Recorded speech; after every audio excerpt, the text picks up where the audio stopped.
Tuition സ്ഥാപനങ്ങൾക്ക് വേണ്ടി ചോദ്യപേപ്പർ ചോർത്തിയത് CPM സംഘടനയിലെ അധ്യാപകരാണെന്ന് ആരോപിച്ച് പ്രതിപക്ഷ നേതാവ് VD സതീശൻ രംഗത്ത്. കേരളത്തിൽ നിരന്തരമായി ചോദ്യപേപ്പർ ചോർച്ച ഉണ്ടാകുകയാണെന്ന് അദ്ദേഹം ചൂണ്ടിക്കാട്ടി. ട്യൂഷൻ സ്ഥാപനങ്ങൾക്ക് വേണ്ടി ഭരണകക്ഷിയുമായി ബന്ധപ്പെട്ട അധ്യാപക സംഘടനയിൽപ്പെട്ടവരാണ് ചോദ്യപേപ്പർ ചോർത്തുന്നത്. അതൊക്കെ എല്ലാവർക്കും അറിയുന്ന കാര്യമാണ്.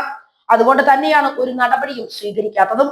സാമൂഹിക സുരക്ഷാ പെൻഷൻ ശമ്പളം വാങ്ങുന്ന 1400-ലധികം ഉദ്യോഗസ്ഥർ തട്ടിയെടുത്തിട്ടും എന്തുകൊണ്ടാണ് അവരുടെ പേര് വിവരങ്ങൾ പുറത്തുവിടാത്തത് എന്നും അദ്ദേഹം ചോദിക്കുന്നു.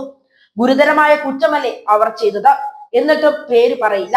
പേര് പറഞ്ഞാൽ CPM-മായി ബന്ധപ്പെട്ടവരുടെ വലിയൊരു നിര അതിലുണ്ടാകും. അവരെ രക്ഷിക്കാനാണ് സർക്കാർ ശ്രമിക്കുന്നത്. ശമ്പളം വാങ്ങുന്നതിനോടൊപ്പം പാവങ്ങളുടെ പെൻഷനും തട്ടിയെടുക്കുന്നത് ക്രിമിനൽ കുറ്റം തന്നെയാണ്. ഇവരുടെയൊക്കെ പേര് പറഞ്ഞാൽ നാട്ടുകാർ കയറി തല്ലും. ചോദ്യക്കടലാസ് ചോർച്ചയ്ക്ക് പിന്നിലും ഇവരുടെ സംഘടനയിൽപ്പെട്ടവർ തന്നെയാണ്. ചോദ്യപേപ്പർ ചോർച്ച അപമാനകരമായ ഒരു സംഭവം തന്നെയാണ്. അതിനെതിരെ സർക്കാർ എന്ത് നടപടിയാണ് സ്വീകരിച്ചത് എന്നും അദ്ദേഹം ചോദിക്കുന്നു. കേന്ദ്രത്തിനെതിരെ പ്രതിപക്ഷം ഒന്നും പറയുന്നില്ലെന്ന് പറയുന്ന മന്ത്രി ഈ ഗ്രഹത്തിലല്ലേ ജീവിക്കുന്നത്?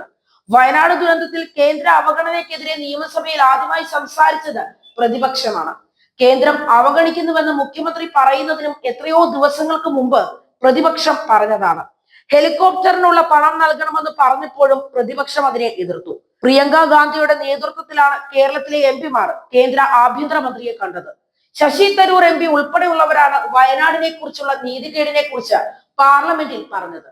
ഇതൊന്നും കേൾക്കാത്ത മന്ത്രിമാരുണ്ടെങ്കിൽ അവരൊന്നും ഈ ഗ്രഹത്തിലല്ല ജീവിക്കുന്നത് എന്ന് പറയേണ്ടി വരും. കേന്ദ്ര അവഗണനയ്ക്കെതിരെ LDF-നൊപ്പം സമരം ചെയ്യുന്നതിനെ കുറിച്ച് 3 തവണ ആലോചിക്കേണ്ടി വരും. സ്വന്തമായി സമരം ചെയ്യാനുള്ള ത്രാണി UDF-നുണ്ട്. LDF-നൊപ്പം സമരം ചെയ്യേണ്ട ആവശ്യവുമില്ല. CPM-മായി ബന്ധപ്പെട്ടവർക്കെതിരായ കേസുകൾ അന്വേഷിച്ചാൽ നവീൻ ബാബുവിന്റെ കേസ് അന്വേഷിച്ചത് പോലെയാകും. നവീൻ ബാബുവിന്റെ കേസിൽ CBI അന്വേഷണത്തെ എതിർക്കാൻ ഡൽഹിയിൽ നിന്നും അഭിഭാഷകനെ കൊണ്ടുവരുമോ എന്നാണ് പേടിയുള്ളത്. CPM-നെ പല കാര്യങ്ങളും ഭയപ്പെടാനുണ്ട്. മണിയാർ വിഷയത്തിലും സർക്കാർ എന്ത് മറുപടിയാണ് പറഞ്ഞത്? മണിയാർ ജലവൈദ്യുത പദ്ധതി സ്വകാര്യ കമ്പനിക്ക് 25 വർഷത്തേക്ക് നൽകാൻ തീരുമാനിച്ചിരിക്കുകയാണ്. 25 കൊല്ലം കൊണ്ട് 500 കോടി രൂപ കിട്ടേണ്ട പദ്ധതിയാണ് സ്വകാര്യ കമ്പനിക്ക് നൽകുന്നത്. എന്നിട്ടും മുഖ്യമന്ത്രിക്ക് മിണ്ടാട്ടമില്ല. അഴിമതികളുടെ നീണ്ട കഥകളാണ് പുറത്തു വരുന്നത്. സർക്കാരിന്റെ അഴിമതികളിൽ ഉൾപ്പെടെ UDF യോഗത്തിൽ ആലോചിച്ച് സമരത്തിലേക്ക് ഇറങ്ങും.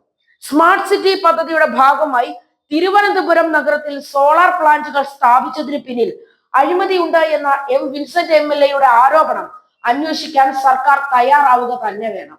ഇക്കാര്യത്തിലുള്ള സർക്കാർ നിലപാട് അറിഞ്ഞ ശേഷം നിയമസഭയ്ക്കുള്ളിലും പുറത്തും ശക്തമായി തന്നെ ഉന്നയിക്കും.